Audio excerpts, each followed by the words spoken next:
Hey, good day, beautiful people. Today we will take a look or we will have your class orientation. This one is designed for the school year 2025 to 2026. Sorry, this is for the first semester. Under this particular video, your agenda, or yes, we will take a look at your class requirements, your class rules, what to expect, and of course, others. Okay, under this. Before we move on, please note that the following details here will be provided in your Google Class. Your course or your descriptive title, the descriptive title of your course. Sorry, when I say course, that is the subject. Okay, like let's say, for example, your human histology with pathology or your general histology with embryology, that is the course. Okay, when I say course, that is the subject, and when I say major, that is your degree. Like let's say, for example, Bachelor of Science in Medical Laboratory Science, that is the major. Okay, when I say course, that is the subject. When I say major, that is the degree. Okay, the name of your instructor will be provided in your Google Class. I will send an invite link later. Okay, and yes, my email, the email of your instructor is also provided in the Google Class together with the consultation time. The course syllabus, okay, will also be provided in through the Google Class. Okay, uh, and of course, if you are enrolled in the subject, you are expected, of course, it is expected that you are done or you have finished the prerequisite of the course. And yes, before we move on, beautiful people, okay, please familiarize yourselves with the university's mission. Sorry, it should be vision first. Mission, objectives, or vision, mission, and core values. Okay, and then of course with you also familiarize yourselves with the school. Okay, and so if that is SNS or SOD, familiarize yourselves with the mission and objectives of your degree. Okay, together of course with the core values. Okay, let's move on. First, you have your attendance, your quizzes and activities, periodical exam, grooming and uniform, and the attitude accordingly. Attend your classes regularly. How is that? Do not be absent as much as possible. Huwag pong mag-absent. Okay, because you might miss a quiz, an activity, and of course, the lecture that is delivered by your teacher. Okay, you attend your classes regularly. Okay, the university has this policy that if you incurred 3 hours of absence, if you incurred 3 hours of absence, you will be dropped from the class. You will be dropped, meaning you are not allowed to enter the class again. Please note, if you incurred 3 hours of absence, you will be dropped from the class, meaning you are not allowed to enter the class unless you processed for a readmission. How is that? If you were dropped from the class, you need to process your readmission. You need to process your readmission before you can enter the class. Okay, and so this 3 hours of absence can either be accumulated or in one sitting. How is that accumulated? Let's say you have a 1 hour class, 1 hour MWF. Let's say 1 hour MWF. You're absent today, sorry, you were absent Monday, and then coming Wednesday, you're absent again. Then Friday, you're absent again. Then you have 3 hours of absence already. Okay, if that happens, you process for readmission. Okay, please note that you also have this one sitting. Let's say in a 3-hour laboratory class, 3 hours, you were absent. 3-hour laboratory class, you were absent. Okay, that is one sitting. Automatic, you will be dropped from the class. Okay, and I told you earlier that you need to process for readmission once you were dropped from the class. For you to enter, you need to process for readmission. Where? At the Office of the Student Affairs. Okay, at the OSA. And that is for your, that is if you were dropped from the class. Beautiful people, there are times that absence is inevitable. Okay, you have your excused absences here. You have four. First is your absence due to health-related conditions, so, like you were sick, you were hospitalized. Another is absence due to death of immediate family member. Please note immediate family member is in uppercase here. Okay, there is a stress in that immediate thing. Okay, based on the student handbook, your immediate family members are your parents and your sibs only. Your lolo, your grandparents, your uncle, your aunt, your cousins, your pets, they are not considered as immediate family member. Another, your absence due to legal proceedings, like you were summoned by the court as a witness or as whatsoever. And then, university or school activities that you are part of, like you were the representative of the school for a quiz bee. Okay, those are your excused absences. In case that you are sick, you need to present a valid med cert. You need to present a valid medical certificate. Again, a valid medical certificate. I don't need an excuse letter. I need a valid med cert. If there is no valid med cert, please do not attempt to present an excuse letter.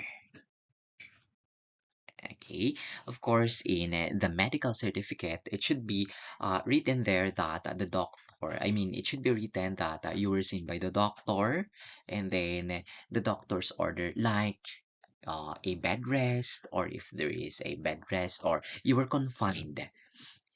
And then, in case of absence due to death of immediate family member, you need the document needed to present here is the death certificate. Death certificate. Please note, do not present a fake med cert, a fake death certificate. Please, please. Okay? And so, ibang usapan na po yon kapag nag-present kayo ng fake na med cert. And then, in your absence due to legal proceedings, you need to present here subpoena or its equivalent. And then, university or school activities that you are part of. Usually, in this case, the office or the dean's office usually provides a copy, okay, a copy an endorsement letter or a letter telling that you went for a competition or you went for a program whatsoever. Okay, and so those are your excused absences. Yes, beautiful people. Yes. Please note, you expect for a quiz every meeting. Yes. Please note, masipag po akong magbigay ng quiz. Masipag po akong gumawa ng quiz. Uulitin ko po, masipag akong gumawa ng quiz, masipag akong magbigay ng quiz. Okay? Yes, you expect for a quiz every meeting. And, of course, I will not be expecting questions na, Sir, do we have a quiz next meeting? Sir, may quiz po ba next meeting? Hindi ko na po dapat i-expect yung mga yan. Hindi ko na dapat sasagutin yung mga yan. Because first thing, sinabi ko na po, expect for a quiz every meeting. Every meeting. Okay? Type of quiz that can either be identification most of the time. Usually po. identification. Sometimes I give true or false, and rarely I give multiple choice. Okay, most of the time, identification. Okay, how? Paano ko siya ina-administer? How? That is through PowerPoint presentation or printed. Pag pumalya po si PowerPoint presentation, nag-dictation po ako. Can be PowerPoint presentation or printed. Okay? For PowerPoint presentation, usually there is this 30 seconds per slide. 30 seconds per slide. Once that I started, okay, the quiz, okay, I will not be reminding you of next slide, 10 seconds before the next slide. I will not be reminding you of that. Okay, please keep track of your time, 30 seconds. 30 seconds per slide. Okay, one question, one slide. 30 seconds per slide. For printed, it is usually number of items times 30 seconds for the time. Okay, like let's say for example, I gave you 20 items. Okay, 20 items identification. Okay, you multiply that 120 times 30 seconds, then you have 10 minutes probably. Ganun po. Okay? Ganun po siya. Again, inuulit ko po, kapag PowerPoint presentation, hindi ko na po kayo i-remind. Next slide, hindi na ba ako maggaganon? Next slide na po, hindi po. Please keep track of your time. Okay? Please note that for every assessment given, 70% is the passing score. 70% is the passing score. That is the magic number. 70%. Let's say for example, 20 points. 20 points ang binigay ko na quiz. The passing score is 14. So, ang kailangan mo po, your target should be 70% or greater. Or let's say, for example, 20 points. Dapat ang target mo is 14 points or higher. Dapat more than 14 points. Please note that erasures and superimpositions will invalidate your answer. Meaning, if there is an erasure or if there is a superimposition, mali na po siya. Regardless if that is correct yung sagot mo, but then there is an erasure, there is a cross out, ganon, that is an erasure. Nag-insert ka, that is a superimposition, and these are wrong. Nag-erase ka sa number. Let's say, for example, namali ka. Instead of number 4, in-erase mo yung number 4, ginawa mong number 5. That is an erasure. Erasure po yon. Okay? Again, if there is an erasure or there is a superimposition, they are wrong. Okay? And still, wrong spelling is wrong. Yeah, beautiful people. Wrong spelling is wrong. Okay, please, I'm strict with this. Erasures and superimpositions. Because if nagkamali ka sa chinecheck mo, minus points sa'yo, and you need to write an explanation letter about it. Okay? And don't forget that use blue or black permanent pen. Use blue or black permanent pen. Okay? In your quizzes, in your answers. Okay? Do not use red ink in answering. Okay? For your quiz. Hey, beautiful people, you have here actually a what they call this, a screenshot, a picture from a printed, okay, a picture from a printed quiz. Okay, and so please, of course, don't forget to write your name. Okay, don't forget to write your name. Always, please don't forget to write your name. You have here, before, of course, you answer, you please read the instruction first. Okay, you have your write your answers clearly and legibly in the provided space. Erasures and superimpositions will be considered incorrect. Do not use acronyms or abbreviations. Wrong spelling is wrong. Cheating in any form is strictly prohibited. Anyone caught cheating will receive a 0 for the quiz. And follow all instructions carefully and manage your time wisely. Okay, and so that is usually this is the template for your quizzes. Moving on, your periodical exam. For irregular term, you have three periodical exam. Okay, you have three periodical exam. You have prelims or you have first grading, and then midterms, and then finals. You have three periodical exam. You have prelims or the first grading, and then midterms, and then finals. Please note, usually multiple choice ang binibigay ko dito. Usually multiple choice. 100 items multiple choice. Matching type, nagbibigay din ako sometimes and modified true or false also.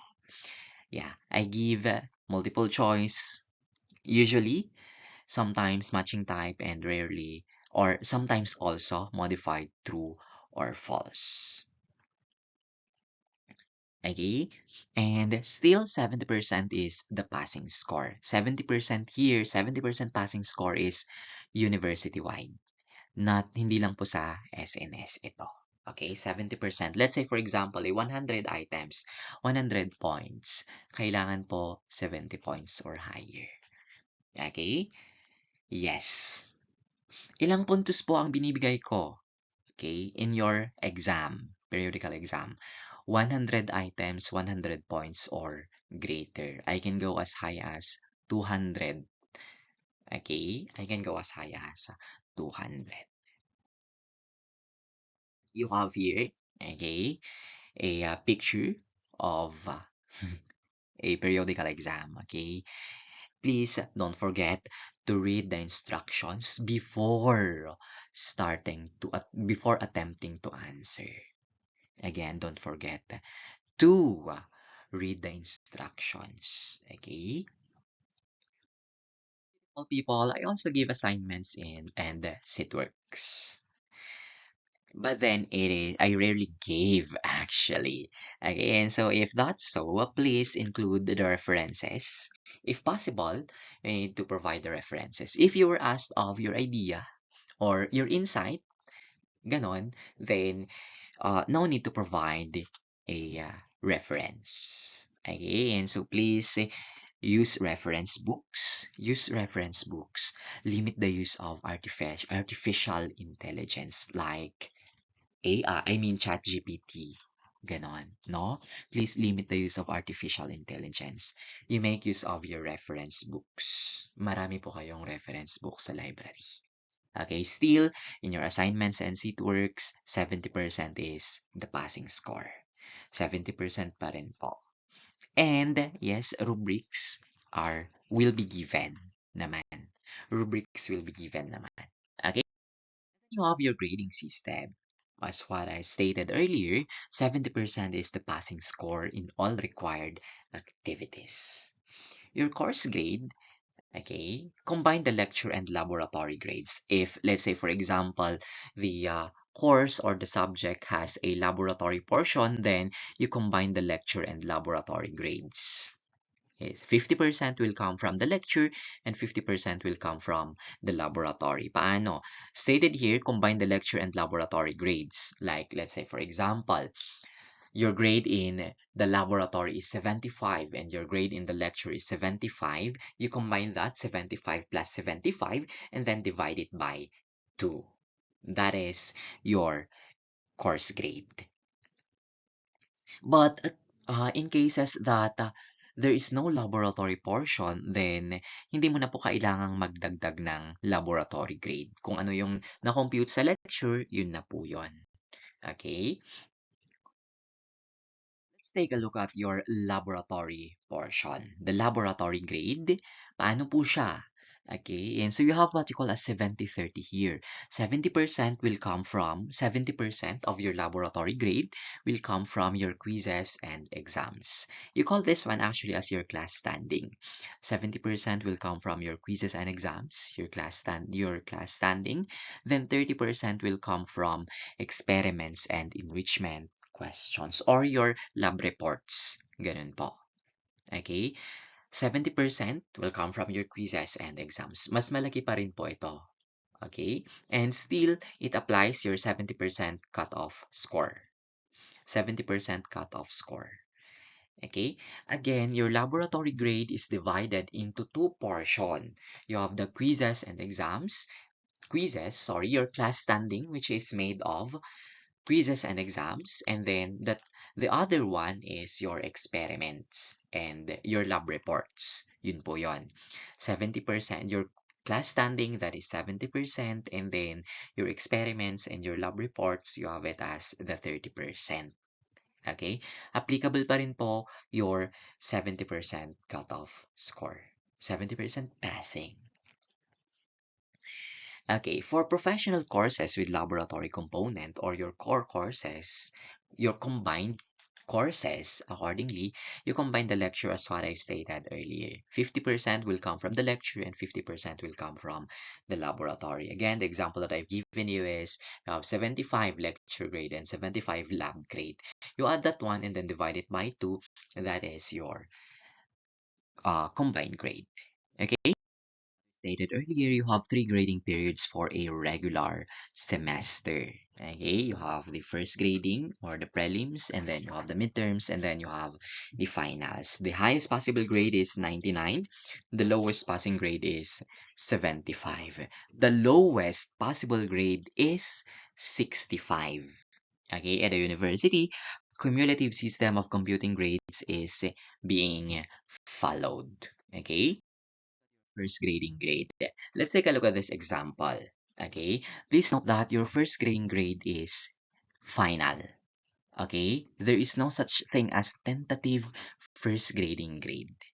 Okay, please note again that the computed first grading grade is final. There is no such thing as tentative. So, yeah, there is no such thing as tentative first grading grade. Okay, let's take a look at this example.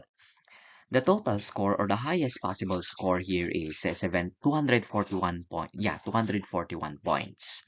And since the passing score is 70%, you multiply 70% times 241, that is equal to 168.70. So the passing scores are 168.70 to 241. Passing score. If you have 168.70, then that is equal to a grade of 75. Passing na po yun. But then if lower, failing na po siya. Okay, and so failing na po siya. Let's take a look at the interval here. Okay, and so in your passing. Okay, usually, ganito po, mababa kapag passing. Mababa ang interval. Paano po kinocompute ang interval? How is this computed? Okay, you have 241, the highest possible score minus the lowest passing score. Okay, and then divide it by 25.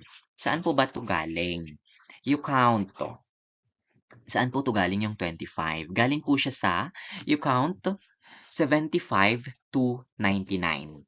Okay, and that is 25. Okay, 75 to 99, 25 po yun. Okay? Highest possible score minus the lowest passing score and then divide it by 25. Then you will have the interval for the passing grade. And then you have the interval for the failing grade. Saan po galing yung 10 dito? The 10 here is from you count 74 to 65. 74 to 65. Diyan po nanggaling ang interval. Okay, so let's take a look. Passing grade, sabi niya dito, 168.70. Kailangan mong magdagdag ng 2.89 to make it 76. Ganun po siya. Okay? Ganyan po ang intervals. So here your online grade. This one is a what you call this copy paste or a picture from the portal. Okay, this is a picture from the portal. Okay, and so yes, first grading, midterms, and finals. Okay, and so yan po ang grades. Okay, dyan po mag-a-appear. Wala pong decimal dito. Like, there is no such thing as 75.6. Wala po. But then, sa next na computation ng grade, naidadagdag po yun. Naidadagdag po siya. Okay, please note na kapag finals, all failing grades are rounded to 70. Lahat po ng failing grades nagiging 70. Okay? Yes. For your midterm and final grading, please note that the grades computed for midterms and finals are considered tentative. Okay? They are considered tentative. No? Because may effect po kasi ang first grading grade dun sa midterm grade mo. As well as may effect ang midterm grade mo dun sa final grade mo. Okay? And so, accordingly, the final midterm grade is calculated by getting 1/3 of the first grading grade plus 2/3 of the tentative midterm grade. Paano po siya? Okay? Paano po? Simply, you multiply the midterm grade by 2. Let's say, for example, you have 75 sa midterms. 75 ang tentative midterm grade mo. You multiply that one by 2, and then you add your first grading grade. Ganun po siya. Okay? Same din po sa final grade. Final grade is computed by getting 1/3 of the midterm grade plus 2/3 of the tentative final grade. 1/3 of the midterm grade plus 2/3 of the tentative final grade. Yung tentative, that is from the transmutation table. Okay? Same din po. Okay? The tentative final grade, you multiply that one by 2 and then you add the midterm, the final midterm grade. You have here an example. The first grading grade is 80. The tentative midterm grade is 78. Okay? Paano po ito? You multiply 80 times 1. This is the first grading grade. And then you multiply 78 times 2. Okay, this is the tentative midterm grade. And then after that, you add. Okay, you add the resulting products. Okay, you add the resulting products. 80 plus 156, that is equal to 236. And then you divide it by 3. You divide it by 3, you will have 78.67. Sabi ko po kanina, sa online grade, hindi po nag-a-appear itong 0.67. Pero sa susunod na computation, sa finals, kasama po siya kapag magko-compute. Okay? Kasama po siya sa susunod na computation for the finals. Okay? Let's take a look at this one. Okay? And so you have your transmuted midterm grade. Okay? And so, sorry. Yeah, you have your transmuted midterm grade. Okay, and so this is actually your tentative, no? Your tentative midterm grade. This is your final first grading grade in this in this column. Okay, and so try niyo pong gawin sa inyo. Okay, and so ito po mag-a-appear online. But then sa susunod po na computation, kasama pa rin po siya. Okay? And yes, this one, dito mo naman po sa isa na picture, all failing grades are converted into 70. All failing grades are converted to 70. Okay? And then, nagra-round up po tayo. Okay? Nagra-round up po tayo kapag passing grade naman. Okay? Yes. Beautiful people, the use of your handheld devices. Please minimize using your gadgets during lecture time. Again, minimize using your gadgets during lecture time. Again, so should be all ears, all attention should be sa lecture. Hindi yung may ginagawa ka or whatever. Or you are playing something on your devices, on your gadgets. Okay? And so attention should be sa discussion. Okay? And you keep your voice at a minimum level. Huwag magtsikahan sa katabi, okay? And so kasi, nakakadisturbo kasi siya. Okay, and so keep your voice at a minimum level. If you want, then of course, if you want to share sa buong class, then you go ahead. Okay? And then, hallways, please. Okay, whenever you are at the hallways, please keep your voice at a minimum level, beautiful people. Okay, you keep your voice at a minimum level. And hello, do not crowd the hallways to ensure a safe passage of those who will no? Do not crowd the hallways. Kasi minsan, or no, it's lagi. Most of the time, you nagkukumpulan kayo sa hallway. Please make sure na may space naman na dadaanan ang mga dadaan. Do not crowd the hallways. And always keep your voice at a minimum level. Okay? Or whenever you want to say something, you say it in a whisper or yeah, no, you say it in a whimper. Yeah, you say it in a whimper. Okay? So people, let's move on to your conduct and grooming. Please be polite, be courteous, and illustrate proper etiquette at all times. Again, students are expected to be polite, be courteous, and they should illustrate the proper etiquette at all times, regardless of one's belief, orientation, gender, race, religious, and political affiliation. Okay, and so please promote respect. Okay, and so please promote respect. Respect each other's differences. Okay, and so please, wag pong mangbully. Ganon. Wag po tayong mangbully. Okay? Be punctual also. Be punctual. If the class starts at 8 o'clock, then you should be inside the classroom at 8 o'clock or before, earlier than 8. Okay, and so because quiz will start at 8. Okay, and so yes, quiz will start at 8. Usually for quizzes, I start 8:03. Usually I gave a grace period of 3 minutes. Okay? Be punctual. Huwag pong malate. Sa lahat po ng bagay ito ha. Hindi lang po sa pag-attend sa klase. Also in submission, deadlines. Ganon. Huwag pong mag-request ng extension. No? Okay, and respect privacy and private hours of individuals. Okay? Like, let's say, for example, sa akin. Okay? Do not send me message beyond 8. Okay? Or, yeah, do not send me a message at midnight asking for something. Ganon. No po, please. Wag naman. You respect privacy and respect private hours of individuals. Yes? Okay, and so you respect private hours. If hindi ko po consultation time, wag pong gambalahin si teacher. If hindi consultation time ni teacher, huwag pumunta sa faculty room. Ganun po. Okay? You respect privacy.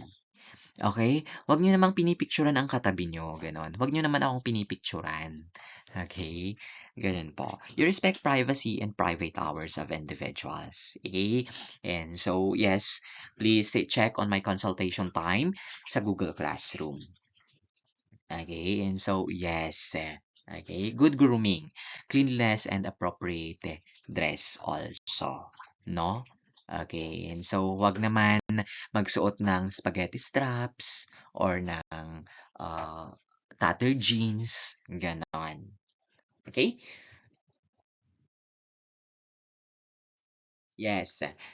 Okay, and so usually naman sa inyo nag-uniform kayo. Okay, and so you need to have your complete set of white uniform and a black leather shoes. For MLS, V-neck, and yeah, Okay, and so pants. Also for my pre-den, okay, white uniform also, pero round neck. And then, black leather shoes. Please note, leather po. Bawal po ang mesh. Or bawal po ang, yeah, bawal po ang canvas. Okay? May wash day naman po kayong sinasabi. Okay, and so usually for MLS, Wednesday siya. Please wear your wash day shirt. Also, still, grooming, no striking hair color, no nail extensions. Chine-check ko po itong mga to sa laboratory, nail extensions, or mahahaba ang mga kuko. Bawal po siya. Okay? No striking hair color like purple, color ng buhok, green, ganon. Okay? And so please naman. Are your not appropriate school attire? Please. No tank tops. There are times kasi na nagsususpend ng school uniform. Okay? Kapag may bagyo, ganon. Please, wag naman pong magsuot ng mga ganito. Tank tops or muscle shirts, short pants and miniskirts, spaghetti straps, halter, mesh, tops, strapless, bare midriffs, exposed underclothing, see-through blouses or shirts, ganon. Flip-flops, exuberant earrings, yung mga sobra-sobra naman na dangling-dangling, or extreme body piercings and tattoos, over-application of make-ups, no? Ganon. Okay, and so please, if you violated this, I will give you a blue form. I will issue a blue form, please. If hindi ka naka-uniform din, I will issue you a blue form. Ano pong gagawin mo sa blue form? You go to the dean's office, submit the blue form, and wait for the pink form. You wait for the pink form. Okay? Ano pong gagawin mo sa pink form? Ibabalik mo sa akin sa susunod na klase natin. You are not allowed to enter the class if wala po yung pink form. Okay? Hello, beautiful people. You have here your cheating. Know that cheating in any form is not allowed. Cheating or any dishonest behavior in academic institution is not allowed. Okay, and so yes, or dishonest behavior in exams, quizzes, SitWorks, assignments, and other assessments given by the teacher is not allowed. Okay? Like, paano po? Gumamit ka ng cheat sheet or gumamit ka ng kodigo. Sumide glance ka. Tinignan mo yung sagot ni katabi kasi wala kang maisagot. Nakikipag-usap ka sa seatmate mo, tinatanong mo yung sagot at yung sagot. Okay? And then, nagfo-phone ka, use of phone during exam and quizzes. Ganyan. Please note, these are not allowed. Bawal po ito. Okay? And so if you were caught, first offense for the sanction. If nahuli ka po, this is the sanction for your first offense. First offense, suspension and no credit in the activity. Okay? Suspension or no credit in the activity. Okay?